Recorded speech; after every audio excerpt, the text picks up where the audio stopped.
북한이 이 기술까지 갖게 되면 레드라인 넘는 거 아닙니까 이거? 이미 넘었는데 한참 더 넘는 거죠. 한참 더. 이거 심각한데요. 밀리터리 사이언스의 신비한 만남 본게임 오늘도 본내용으로 곧장 진격해보도록 하겠습니다. 안녕하세요. 저희는 본게임 2의 진입니다. 오늘의 주제 영상을 통해서 확인하시죠. 그 심각한 기술이 뭔지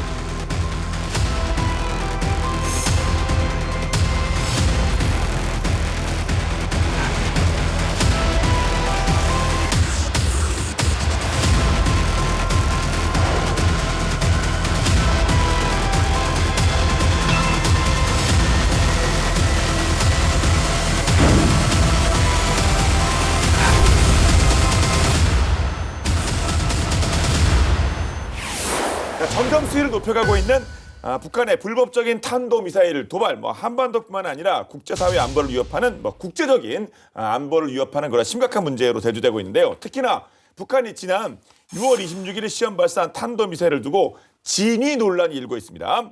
북한 조선중앙통신이 미사일 기술력 고도화 목표 달성에서 중대한 의미를 가지는 개별 기동 전투부, 그러니까 탄두죠. 분리 및 유도 조종 시험을 성공적으로 진행했다고 보도를 했는데, 진위 여부를 떠나서 이게 뭔 얘기입니까? 뭘 했다는 거 하겠다는 겁니까 이게?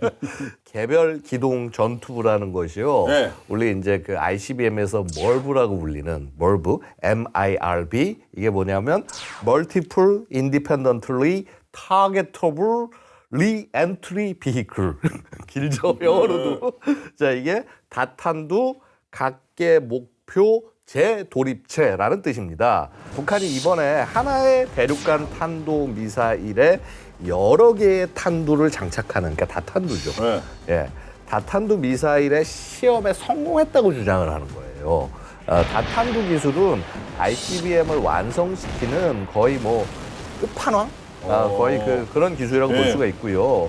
이런 북한이 이제 이렇게 다탄두 능력 확보를 위해서 시험 발사를 했다라고 공개한 게 이번이 처음입니다. 네. 다탄두가 사실은 되게 여러 가지 개념이 있어요. 네. 다탄두가 그냥 MRV라고 해서 그냥 다탄두.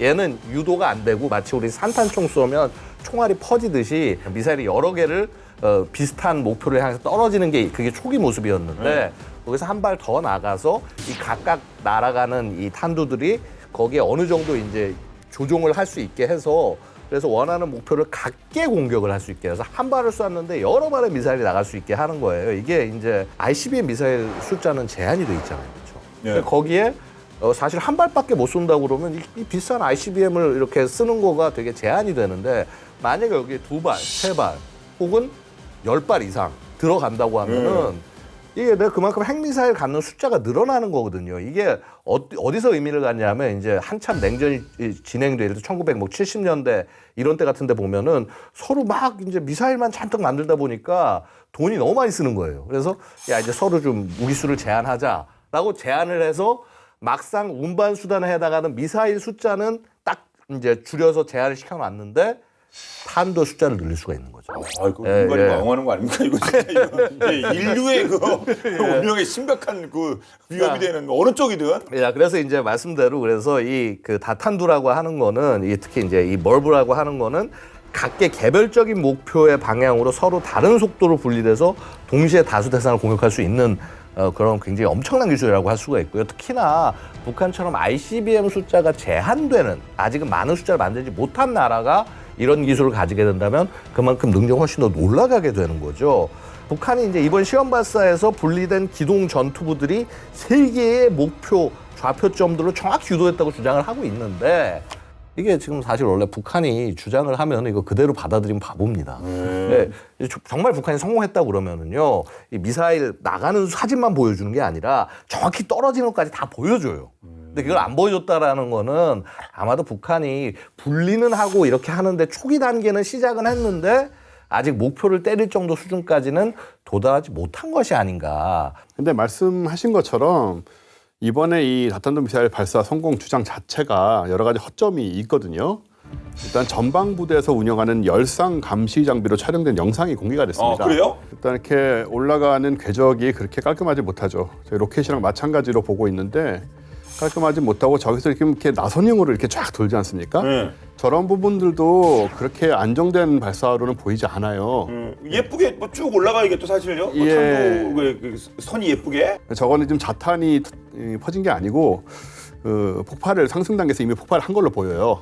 이게 저는 이제 약간 좀 의견이 다른 게 처음에 상승하는 단계에서 막 빼뚤빼뚤 올라간 거는 저는 충분히 그럴 수 있다고 봅니다. 왜냐하면 북한이 이번에 시험 발사를 했을 때 고도 자체가 굉장히 높은 고도가 아니었어요. 그러니까 대기권을 넘어서 성층권까지 못 올라갔어요. 그러니까 올라갈 수가 없어요. 올라가면은 일본을 훨씬 넘어가지고 해서 이제 날아가야 되니까. 근데 이제 그거를 하는데 고각 발사를 안 하면서도 각도를 만들려면 정상 분리하는 각도를 만들려면 여기서 미사일 발사하면서 힘을 좀 빼야 됩니다. 힘을 빼는 과정에서 일부러 비행을 비정상적으로 해서 이거를 그 고체 연료를 소진시키는 과정일 수 있다고 보고요. 거기까지는 저는 비정상이 아닌 것 같은데 문제는 아까 두 번째 영상에서 폭발하는 모습 있지 않습니까? 이거는 확실하게 북한이 성공한 거에서 멀어졌다라고 볼 수 있다라는 거죠. 예. 저는 이제 로켓 발사를 기준으로 보다 보니 그렇게 봤는데 말씀하신 대로 아마 그런 관점이 맞을 것 같고요. 초기 단계에서 폭발한 것 같다는 것이고 통제 불능 상태로 추락하면서 여러 조각으로 분해가 돼서 떨어진 걸로 보여지고 그래서 잔해가 많이 이제 발견된 것이고 네. 그런 상황들을 보면 이게 이렇게 말씀대로 이게 성공적으로 뭐 끝까지 가서 자탄이 분리돼서 뭐 이렇게 떨어지고 하는 건 그 모습은 아니다라는 아니, 거. 폭발한 게 다 맞아요. 나왔는데 이건 뭐 뻥카도 아니고 호언증 수준 아닙니까? 이걸 보고 성공했다고. 하여튼 뭐 진짜 예, 고개가 갸우뚱됩니다. 하여튼 뭐 다탄도 미사일 이 개념을 조금 더 살펴보도록 하겠습니다. 이거 하나하나 그럼 역사적으로부터 좀 설명해 주세요. 이게 MIRV가 어떻게 되는 건지요? 자, 멀브의 개념이 아까 말씀드렸다시피 이제 멀브 이전에 그냥 MRV. 예, 그러니까 이제 다탄두라는 개념이 1964년도에 처음에 SLBM에서 적용이 됐었어요. 근데 이제 거기서 한 발짝 더 나가서 각기 목표를 공격할 수 있는 멀브 단계가 등장한 거는 1970년도 그러니까 미국의 가장 많은 숫자를 갖고 있는 미니트맨 3에서부터 등장을 합니다. 그래서 사실 미니트맨 3 자체가 미국이 이제 소련에 비해서 미사일 생산이 늦다, ICBM 생산이 늦다라고 그래서 정말 온 국력을 다 쏟아 부어가지고 해서 굉장히 단기간 안에 거의 한 10년도 안 되는 기간 안에 1000발 이상의 미사일을 만들어낸 사업이었어요. 여기에 이제 마지막 개량형 미니트맨 3 세 번째 형태부터 이게 장착이 되고 그래서 어쨌든 숫자를 늘리기 위해서 이제 계속 한 거고요. 자, 그 다음에 보면 그 이후에 막 세계 최대의 ICBM인 뭐 MX 피스키퍼 같은 것도 개발하고 그랬는데 그거 전부 다 없애버리고 마지막 남은 게 이 바로 미니트맨 3입니다. 그래서 계속 운영한 이유가 굉장히 경제적이기도 하지만은 여전히 성능이 좋아서 계속 그러면 어떻게 됩니까? 50년 이상 지금 쓰고 있는데요. 이건 뭐냐면 꾸준하게 개량과 업그레이드와 점검과 이것을 꾸준하게 반복을 해왔다는 거예요. 50년 동안 계속 해온 거고.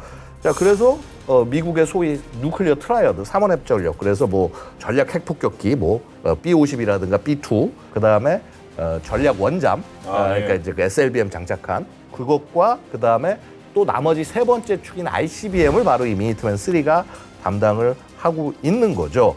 그리고 어떻게 보면은 사실 이제 잠수함이나 이런 것보다 훨씬 더 빠른 발사가 가능합니다. 잠수함 같은 경우는 이제 발사 심도를 막 유지하고 막 위치 찾고 하는데 시간이 조금 걸리지만은 진짜 이 ICBM은 딱 미국 대통령이 지시를 내려서 오면은 곧바로 누르면 그냥 곧바로 쏠 수 있는 그래서 가장 즉각적인 핵 전력이 되는 거고요. 이게 이제 한 세 군데 정도의 미 공군기지에 흩어져 있어요. 와이오밍주의 그 프랜시스 E. 워렌 공군기지, 그다음에 노스다코다주의 마이넛 공군기지, 그다음에 몬태나주의 말스트롬 공군기지 이렇게 세 군데에 굉장히 이 지하 발사대가 막 여러 개가 마치 막 벌집처럼 막 망처럼 돼가지고 해서 배치가 되어 있습니다. 발사 버튼 누르면 60초 안에 지하 경납고 사일로를 딱 열고 거기서 박차고 나와서 목표 지점까지 최대 마하 23의 속도로 날아갑니다. 게다가 이제 사거리는 한 13,000km 정도에 해당을 하고요. 원형 공산 오차, 즉 얼만큼 정확히 명중하냐 이거는 당시로서 엄청난 거죠. 120m 이내 이 ICBM을 감안하면 상당한 성능이라고 볼 수가 있는데요. 그래서 발사 명령이 떨어지면 지구상 어느 곳이든 30분 내에 타격이 가능합니다. 그러니까 야 발사 하면은 평양까지 30분 컷. 예.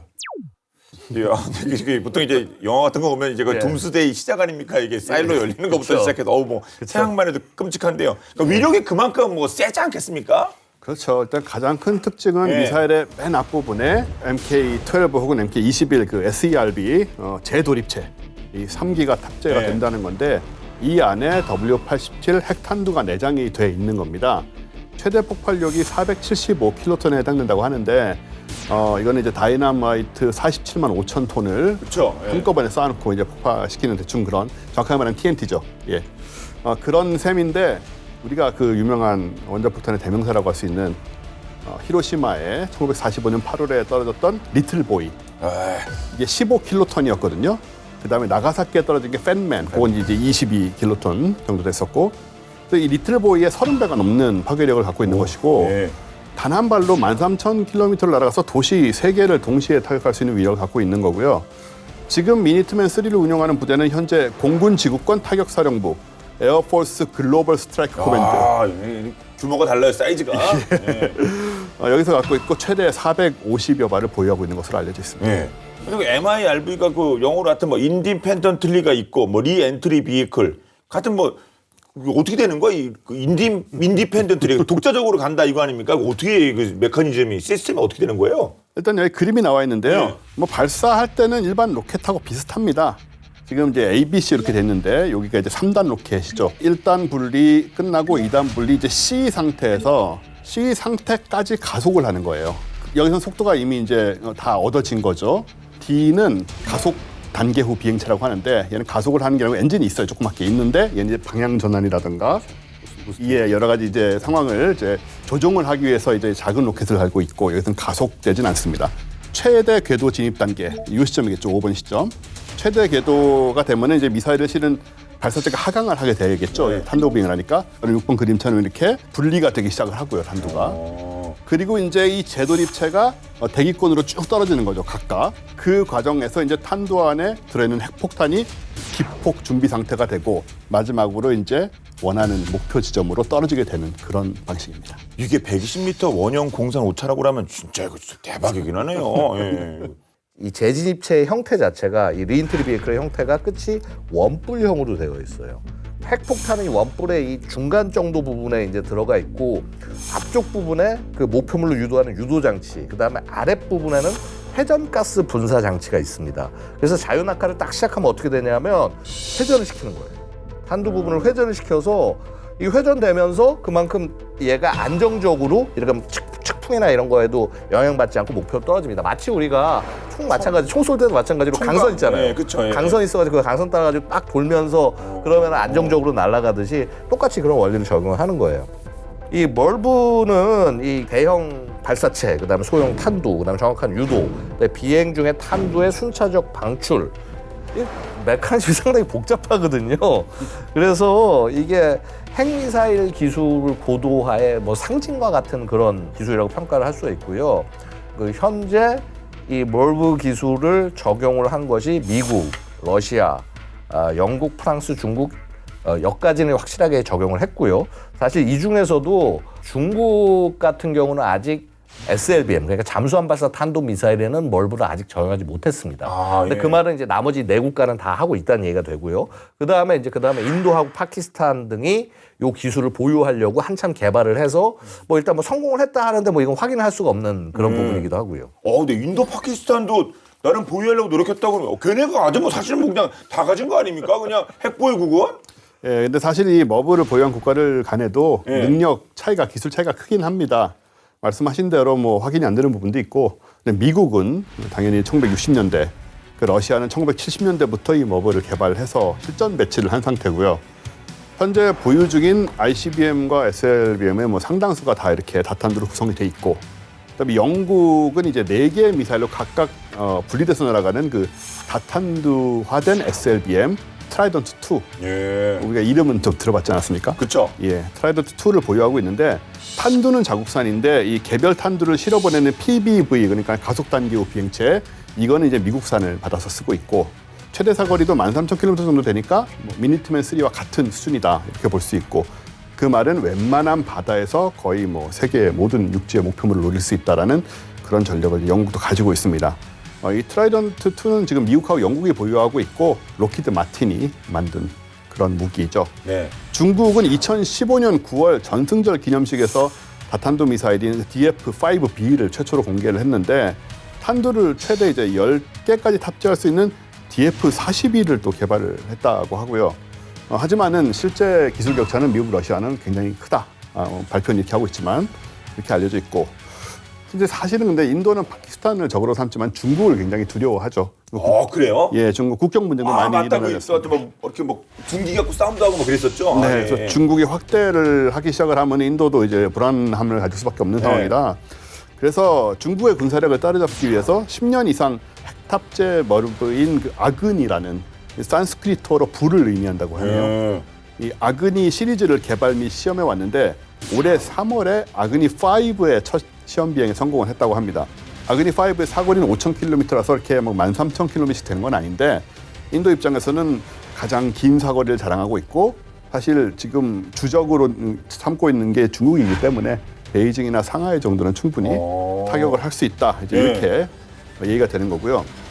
이 아그니 5가 바로 추측에 따르면 3개 이상의 탄두를 운반할 수 있을 가능성은 별로 낮아 보이지만 어쨌든 간에 본인들 입장에서 머브라고 주장을 하고 있는 것이고 그 이동형 플랫폼에서 발사가 되는 뭐 그런 정도의 미사일이다라고 보시면 되고 파키스탄은 이제 인도와 서로 정말 그 어마어마하게 앙숙이고요. 실제로 뭐랄까 제3세계 국가로서는 거의 유일하게 이제 핵 개발을 일찍 이제 성공을 한 그런 케이스인데 이미 2017년 1월에 다탄도 미사일인 아바비를 시험 발사한 적이 있습니다. 인도보다 더 빠르죠.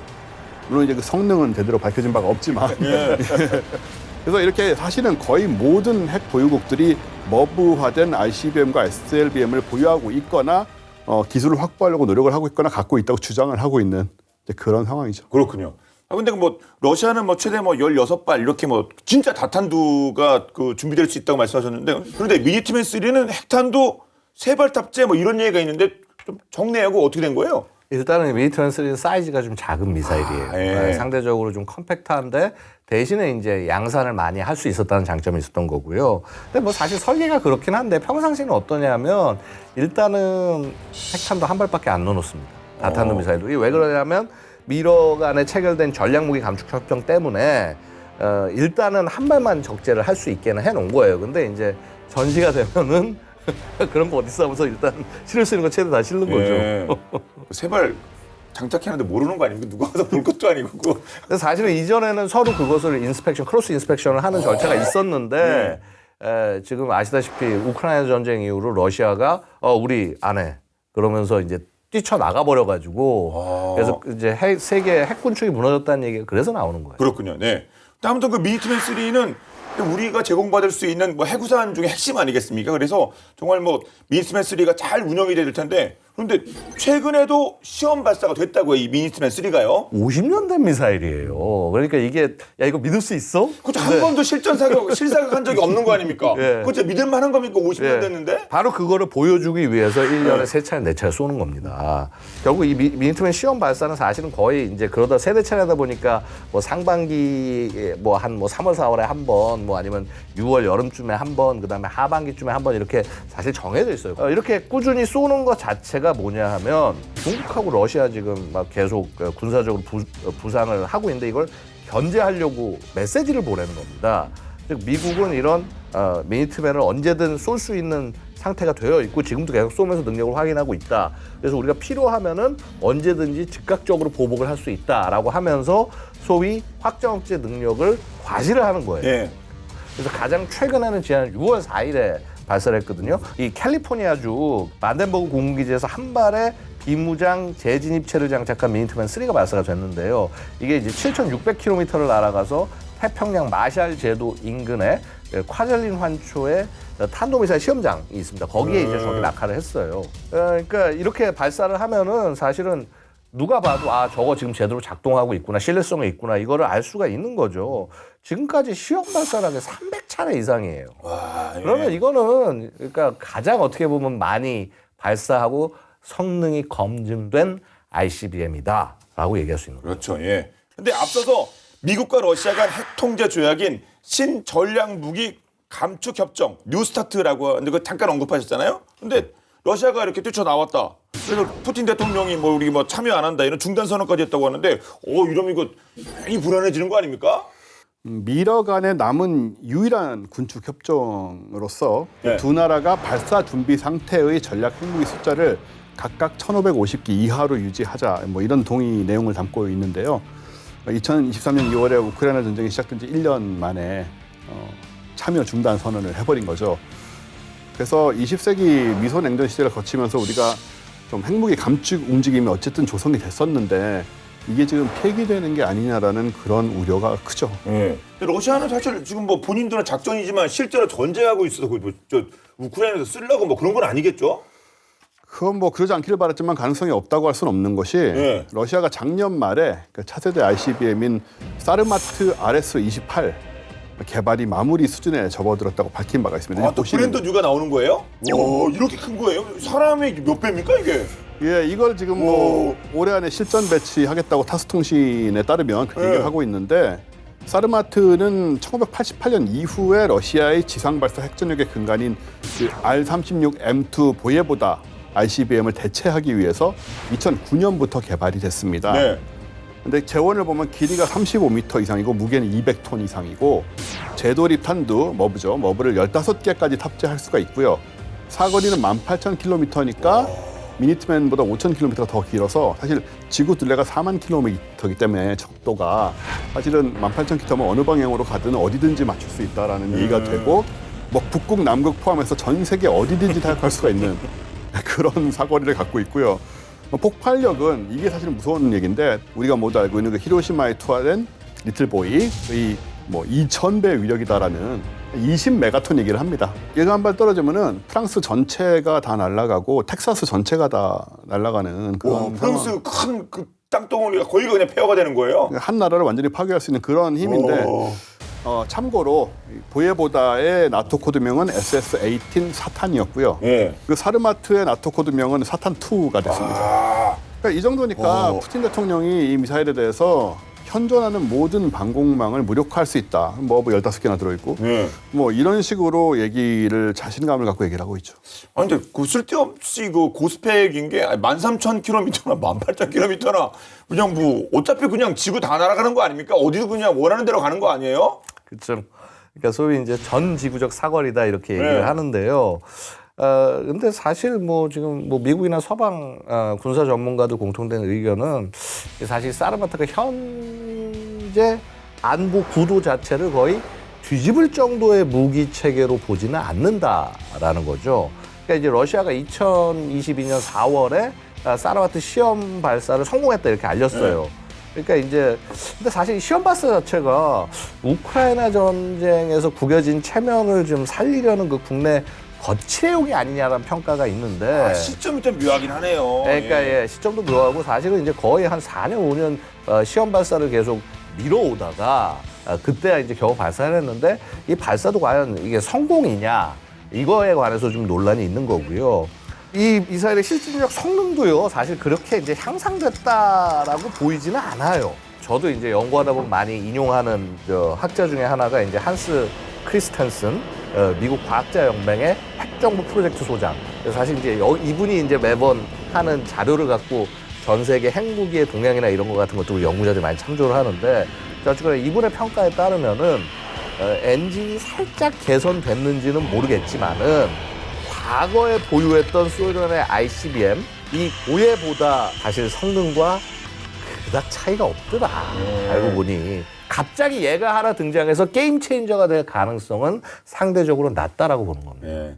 아무튼 한 번의 발사로 최대 16개의 개별 목표를 타격 가능한 궁극의 미사일 MIRV에 대해서 알아보고 있는데요. 이렇게 괴멸적 위력을 제대로 발휘하려면 평소에 이거 보관이 잘 되지 않겠습니까? 뭐 식재료도 그렇고 항상 이게 안정적으로 보관이 될 텐데 그래서 이 보관에 매우 중요한 이 미국이 핵미사일 보관을 위해서 아주 끝내주는 아이템을 만들었다고 합니다. 이템이라고 하죠. 어떤 내용일지 본방 야사에서 살펴봤습니다. 보시죠.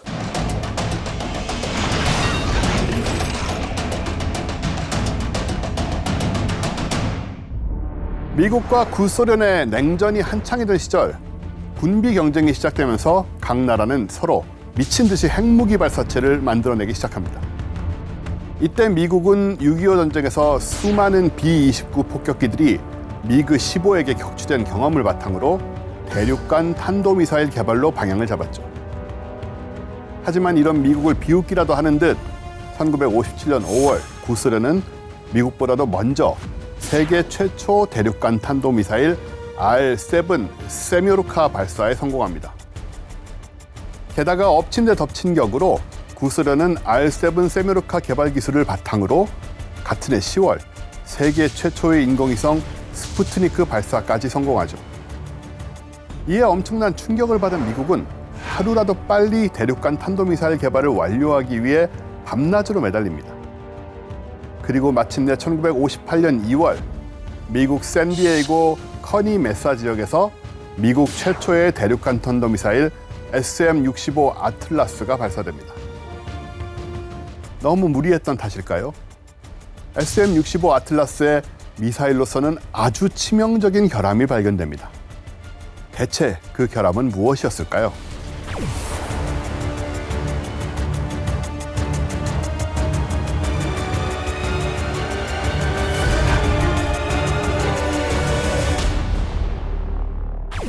SM-65 아틀라스의 아주 치명적인 결함은 바로 엔진과 미사일 표면에 지속해서 발생하는 녹이었습니다. 당시 아틀라스는 하루라도 빨리 세상에 공개하는 걸 목표로 시간에 쫓겨 급하게 개발된 탓에 엔진의 성능이 그리 넉넉지 못했습니다. 엔진의 성능은 부족하지만 원하는 사거리는 확보해야 했기 때문에 외부에 도색하는 페인트 무게를 최대한 줄여야 했죠. 하지만 연구진은 아주 기본적인 사항을 깜빡하게 됩니다. 아틀라스가 개발되고 발사되었던 샌디에이고의 커니 메사 지역은 늘 해풍이 불고 습기가 높은 해안 도시라는 점입니다. 이런 지역에서 부족한 엔진 성능을 메우기 위해 최소한의 페인트 도색만 했으니 지속적으로 녹이 슬 수밖에 없었죠. 그간의 노력이 수포로 돌아갈지도 모르는 이 사태를 두고만 볼 수는 없는 일. 아틀라스의 개발사 컨베이어사는 로켓 케미컬사에 녹과 부식 방지를 위해 세상에 없던 물질 개발을 의뢰하죠. 그런데 의뢰를 받은 이 회사는 아무리 봐도 미국 최초 ICBM의 결함을 해결할 새로운 물질을 개발할 수 있을 것처럼 보이지 않았습니다. 사옥은 작았고 총 직원도 대표 포함 3명의 아주 조그만 회사였죠. 하지만 이 회사에는 금속 및 목재 보존 기술의 은둔 고수가 숨어 있었습니다. 바로 회사 대표 노먼 라슨인데요. 그는 대학을 졸업하지 않고 금속과 목재 보존 기술 개발 지식을 독학으로 공부했습니다. 그리고 독학한 기술로 작은 규모의 회사를 운영하며 높은 실적을 냈죠. 그 성과를 바탕으로 미국 해병대와 다양한 정부 기관들을 고객으로 유치해냈기에 정부와 방산기업에서는 이미 실력 좋기로 입소문이 자자했습니다. 하지만 그 기세와는 달리 녹과 부식 방지를 위해 이전까진 세상에 없던 새로운 물질을 개발해내는 것은 결코 쉽지 않았습니다. 이 물질 저 물질 다 넣어도 보고 빼보기도 했지만 실험은 무려 30번이나 실패하고 말았죠. 그의 실력이 과장된 걸까요? 아니요. 개발 조건이 매우 까다롭기 때문입니다. 녹과 부식 방지를 위해 어디든 침투해 이물질과 수분을 제거할 수 있도록 흡사, 물같이 낮은 점성을 띄어야 했으며 첨단 로켓에 사용되는 만큼 이물질 제거 후에 남지 않도록 휘발성은 매우 높아야 했죠. 너무 막중한 의뢰를 받은 게 아닐까? 자신의 욕심이 어쩌면 미국 최초의 ICBM을 망칠 수도 있다는 생각에 노먼 라슨은 직원들과 딱 10번만 더 집중해 실험을 해보기로 결정합니다. 하지만 39번째 실험마저 실패하고 이제 정말 마지막 실험만 앞두게 됩니다. 이번에도 실패한다면 정말 깔끔하게 의뢰를 포기할 생각으로 마지막 실험을 진행했는데요. 그 결과 40번의 실험 끝에 탁월한 성능의 물질을 발견합니다. 그리고 이 기쁜 소식과 함께 물질을 곧장 컨베이어사에 전합니다. 역시 노먼 라슨 믿고 있었습니다. 그런데 그것의 이름은 뭔가요? Water Displacement Fortis Formula, 수분 제거제 40번째 배합, WD-40입니다. 네, 삐걱거리는 문 경첩과 자동차 부품의 녹, 기름때 제거, 낙서 세척과 껌, 스티커 제거 등 온갖 곳에 쓰이는 WD-40입니다. 심지어는 해충과 뱀 퇴치에도 효과를 보여 거의 마법의 액체로 평가받고 있죠. 그런데 이게 어쩌다 우리도 사용할 수 있게 시중에 풀리게 된 걸까요? 사실 개발 당시만 해도 로켓의 부식 방지제로 개발된 것이라서 일반 소비자들에게 판매할 계획은 없었습니다. 하지만 WD-40의 녹과 부식 방지 성능이 워낙 뛰어나다 보니 직원들이 몰래 집에 가져가 사용하기 시작하며 입소문을 타게 됩니다. 민간에서 WD-40를 구한다는 목소리가 계속해서 나오자 회사 입장에서 소비자에게 판매해도 좋겠다는 결정을 내리게 되었고 1958년부터는 대중에 판매됩니다. 이후 WD-40는 1961년 허리케인이 미국을 강타하며 침수된 차량과 각종 기계 장비 재정비에 뛰어난 효능을 보였습니다. 그리고 1968년 월남전에서 침수된 총기의 녹을 방지하기 위해 군에 보급되는 등 대히트를 치게 되죠. 개발된 지 70년이 지난 WD-40는 현재까지도 전 세계 190여 국가에서 연간 3억 개 이상 판매되고 있다는데요. 40번의 실험 끝에 성공한 WD-40의 공식 제조법은 오늘날까지 샌디에이고 은행의 비밀 금고에 고이 모셔져 비밀로 남겨져 있다고 합니다.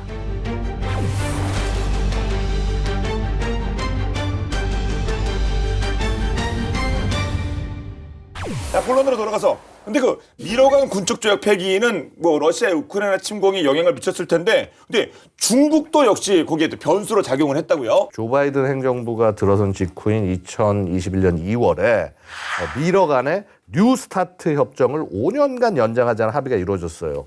근데 이제 당시 미국 입장은 뭐냐면 야 이거 중국도 지금 핵 강국으로 계속 지금 핵능력 개발하고 있는데 중국도 이 협정에 들어와야지라고 얘기했는데 중국이 완강하게 거부를 하는 겁니다. 그러니까 일단 중국하고 인도를 포함한 다른 핵무기 보유국들은 야 우리가 이거 조약 당사자가 아닌데 우리가 거기 왜 들어가냐라는 것이고 사실은 이제 중국 입장을 조금 더 정확히 말씀드리면 이거죠. 너희 지금 1,500발씩 가지고 서로 줄여나가잖아.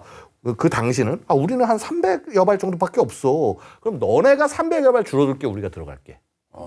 원래는 그런 입장이었어요. 그런 입장이었는데 근데 어쨌거나 중국은 그렇게 해서 계속 버티고 있는 거죠. 예. 그럼 그 조약을 나름 이렇게 수행하고 있었던 따르고 있었던 나라들은 좀 억울할 만도 할 것 같은데 근데 그럼 중국 MIRV 뭐 300개 정도 있다고 하셨는데 그쪽 상황은 어떻습니까? 300개가 핵탄두수 전체 수를 얘기를 하는 거고요. 중국은 이제 2015년 9월 전승전 기념실에서 자신들 최초의 그 다탄두 미사일인 둥펑 5B를 최초로 공개를 했어요. 그 다음에 이제 탄두를 최대 10개까지 탑재를 하는 둥펑 41이 가장 최신형이고요. 이 둥펑 41 같은 경우는 길이가 16.5m, 직경 2.8m, 총 중량이 60여 톤에 달하고 고체 연료를 사용해서 추진을 하고요. 도로기동 발사대, 철도기동 발사대, 지표 고정 발사대, 사일로즈 그렇죠. 이렇게 세 가지 방식으로 배치를 할 수 있다라고 합니다. 그 중국 CCTV는 둥펑 41의 사정거리가 15,000km 이상이어서 마하 10의 속도로 비행을 하면은 이제 30분이면 미국 본토에 도달할 수 있다. 이제 이렇게 얘기를 하고 공격 목표의 오차 범위가 100m 수준인데 자, 6개에서 10개의 다탄두를 탑재할 수 있다라고 이제 얘기를 하고 있는 거고요. 그러면서 뭐라고 얘기하냐면 야, 그 어느 누가 우리 중국을 상대로 핵 공격을 실시하더라도 우리는 즉각적으로 반격할 수 있다라고 그렇게 여명식이 소개를 했습니다. 뭐 어디까지나 중국의 주장이긴 합니다만. 중국이 한번 뭐 개발만 하면 양으로 승부하는 경향이 있잖아요. 뭐 제대로만 만들어냈는데 역시 많이 만들고 있습니까? 최근 들어서 좀 그런 모습이 보이는데요. 2021년 6월 30일에 상업 인공위성 업체인 플래닛이 사진을 하나 찍었습니다. 중국 북서부의 깐수성 위먼시 인근 사막에 이렇게 둥펑 41을 경납하기 위한 사일로 119개를 건설 중인 것이 확인이 됐는데 이거 하나가 사일로 하나에 이게 점찍 큰 거예요? 예, 그런 거죠. 가로 세로 약 3.2km 정도 간격을 두고 똑같은 형태의 건설 현장이 수백 제곱마일 지역에 지금 분포가 돼 있는 상황입니다. 다닥다닥 붙은 게 아니라 3.2km 이게 간격 띄고 만든 거예요? 예. 와, 이거 엄청 넓은 정말 이 지역이군요. 돔 모양의 지붕을 이제 건설 현장에 씌워놨고 이걸 보면은 중국의 다른 지역에서 발견되는 핵탄두 미사일 경납과 비슷하다. 이렇게 얘기를 하고 있고요. 또 2022년 미 국방부 보고서에 의하면 중국이 또 300개의 새로운 고체 기반 ICBM을 보관 발사할 수 있는 새로운 형태의 수직형 사일로 기지를 세 곳에 나누어서 건설을 하고 있는 것으로 또 파악이 되는 양으로 좀 승부를 하려고 하는 것 같습니다. 그래서 네, 현재 지금 중국의 핵 전력은 어느 정도라고 평가받습니까? 지금 현재 중국 핵전력은요, 미국하고 비교를 하면 뭐 양적인 측면, 질적인 측면 모든 면에서 열세인 거는 확실합니다. 현재는요. 왜냐하면 이제 전체를 치면은, 그러니까 폐기 예정까지 포함해서 미국이 갖고 있는 핵탄두가 5,044개, 그다음에 러시아가 갖고 있는 핵탄두가 5,580여 개 정도로 추정이 돼요. 이에 비해서 이제 중국은 한 2020년 정도까지만 하더라도 한 350여 개의 핵탄두를 보유했다라는 것이 평가였어요. 자, 그런데 지금 그로부터 한 지금 4년 정도 지나지 않았습니까? 지금 현재 올해까지는요 500여 개를 보유한 걸로 평가가 됩니다. 그 사이에 100여 개 이상이 늘어난 거예요. 이제 미국하고 러시아에 비해서 절대적 핵무장력으로 치면 한 10분의 1 정도밖에 안 되잖아요. 근데 문제는 뭐냐 하면은 지금 미국하고 러시아는 실제 실전 배치는 1,500여 개로 지금 서로 제한을 해놓고 계속 줄여가고 있는 거고, 지금 중국은 자기가 가능한 거를 다 지금 그렇게 확 늘렸다라는 거죠. 자, 이제 향후 10년간 중국이 소위 절대적 핵무기수의 격차를 줄이기 위해서 더 많은 핵탄두와 미사일을 개발할 거다라는 거고요. 현재 추세대로라고 한다면은요, 한 2030년에서 35년까지 최소 1,000발에서 1,500발의 핵탄두를 확보할 수 있을 거다라고 보고 있고요. 그다음에 질적 측면에서 또 이렇게 쫓아가기 위해서 핵 기술을 완전히 다음 단계로 업그레이드 시키고 있다. 이렇게 평가가 가능한 거죠. 게다가 주목해야 되는 것이 중국이 파키스탄의 핵무기 역량 확대를 지원하고 있다는 건데요. 아, 그래. 인도가 베이징 겨냥하니까 이번엔 또 파키스탄을 도와주는 거니까. 네, 그런 중국이? 셈이죠. 예. 파키스탄은 사실 1998년에 핵실험에 성공을 해서 그 이후부터는 사실상 핵보유국으로 인정을 받고 있죠. 그런데 아까 말씀드린 대로 2017년 오히려 인도보다 빨리 이 다탄도 미사일 머브인 사거리 2,200km의 아바빌의 첫 번째 비행시험에 성공했다는 건데, 여기에 바로 이 자력으로는 좀 힘든 상황이었고 중국이 핵심 기술을 판매했다는 거죠. 중국이 이렇게 하는 이유는 당연히 인도의 앙숙인 파키스탄에 이제 이런 부분들을 기술을 제공을 해줌으로써 EEJ라고 할까요? 뭐 적은 적으로 뭐 그런 효과를 지금 누릴 수 있다라고 보고 있는 거죠. 근데 아무튼 현재 미국과 중국이 뭐 신냉전 그런 상황 아니겠습니까? 러시아도 러시아입니다만 미국 중국이 뭔가 무슨 또 협정 뭐 이렇게 뭐 해가지고 만들어서 서로 뭐 규제하고 서로 지킬 거 지키고 그래야 되는 거 아닙니까? 정확한 지적이 있어요. 그러니까 사실 이제 미소 간의 기존의 뉴스타트 협정은 있는데, 이거를 좀 뭔가 새롭게 좀 발전을 시켜서 현상에 맞게 만든 미국과 중국 간의 새로운 뉴스타트 협정을 이렇게 추진을 해서 21세기 핵균형과 안정성을 제고해야 한다, 이런 의견들이 나오고 있고요. 미중은 당장 시급한 현재 핵 불안정성을 극복하기 위해서 상호 불균형 핵 전력이 언제 어떠한 조건에서 중국이 실질적 핵 억지력을 갖게 될 건가, 그 과정에 이르기까지 양측이 어떻게 서로 상호 신뢰 조치를 취할 수 있을 건가, 이런 부분들을 차분차분 논의를 좀 해야 된다, 이렇게 말씀드릴 수가 있습니다. 그리고 미국이 중국과 러시아는 물론이고 대북 확장 억제 강화를 위해서 더 센 거를 좀 준비를 하고 있습니다. 그 미니트맨 수십 년 된 거 말고 이제 또 새 거가 뭐 나오나 보죠? 예, 좀 뭐 그럴 때도 됐고요. 미국이 핵무기 현대화 사업 목적으로 LGM-35A 센티넬이라는 이름의 차세대 ICBM을 개발하고 있는데, 지난해 첫 지상 연소 시험을 성공적으로 진행했습니다. 뭔가 연소가 확실히 되네요. 뭐 연기 보니까. 뭔지는 잘 모르겠지만 재원은 미니트맨 3도 그렇게 큰 미사일은 아닌데 그보다 좀 작습니다. 그런데 화력과 정밀도는 오히려 향상이 됐고. 그래요? 예. 그리고 이제 대기권 재진입체 속도가 더 빨라졌어요. 게다가 지상에서 ICBM을 교란하는 여러 가지 방식이 있는데, 특히 전자전적인 측면에서 이걸 방어하는 항제밍 성능도 갖춰져서 적의 요격이 매우 어렵다, 이렇게 전망이 되고, 미니티맨 3에 탑재되는 W87 기본용 300킬로톤보다 무려 175킬로톤이나 더 세다.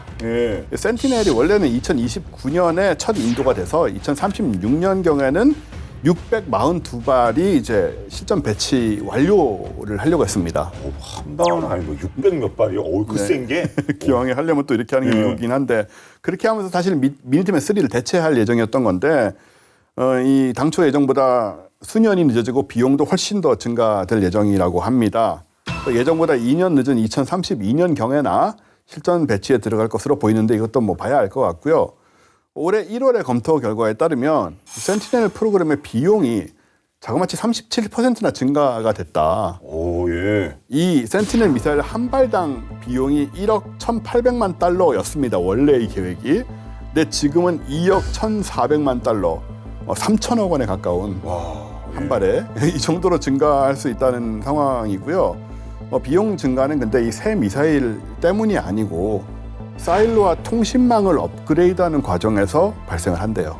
뭐 미국이 뭐 괜히 천조국이 아니니까 뭐 결국은 해낼 거라는 생각이 드는데 근데 이게 이 다탄도 경쟁이 제대로 붙은 거 아니겠습니까? 근데 북한이 지난번 그 시험 발사하는 영상 보니까 이거 중간 터져가지고 이건 뭐 잘 안 된 것 같긴 한데 또 북한이 포기를 안 할 거 아닙니까? 이게 다탄두가 필요할 테니까요. 특히 이제 이 몰브 개발은요, 북한이 이제 2021년 1월에 그 8차 노동당 대회 이때 북한이 공개한 북방력 발전 5개년 계획의 그 과업 중에 하나가 이 다탄두 기술이 들어가 있어요. 기존에 지금 이제 북한이 지금 보여줬던 고체 연료 ICBM 대륙간 탄도미사일, 그 다음에 북극성 시리즈들, 북극성 지금 뭐 3까지 시험 발사했지만 4하고 5 같은 것들을 모델을 보여줬는데 여기 안에 다탄두를 집어넣는 게 아마도 목적이 되지 않을까. 그래서 이번에 7차 핵실험에서는 화산 30이라고 전술핵 탄두를 보여주겠지만 그 다음 수순이 아마 이 멀브를, 북한판 멀브를 보여주는 게 아닐까. 제가 추정을 그렇게 하고 있어요. 예. 탄도 하나짜리도 솔직히 이게 무서운데 저 같은 경우는 이게 다탄두까지 갖게 되면 이거 좀 끔찍한 상황이 될 수밖에 없습니다. 그러면 당연히 우리 한국 전역에 핵전력이 이거 있어야 된다 이런 얘기가 나올 수밖에 없는 거고.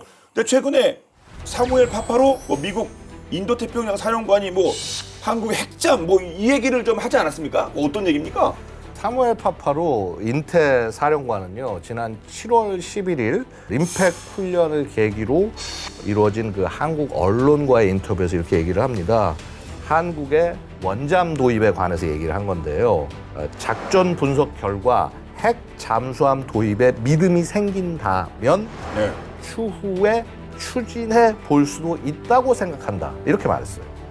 중국과 북한을 포함해서 인도태평양 작전의 전권을 가진 인태사령관이 처음으로 이 대한민국의 원잠 도입 가능성을 언급을 한 거예요. 그래서 이제 많은 언론들이 야, 이거 미국이 이제 한국 원잠 도입에 긍정적 신호를 보냈다 이렇게 얘기를 하고 있는데 죄송 말씀인데 아니에요. 그래요? 예. 이게 이제 미국이 이걸 긍정하고 지지한 것이 아니라 이렇게 보면 되죠.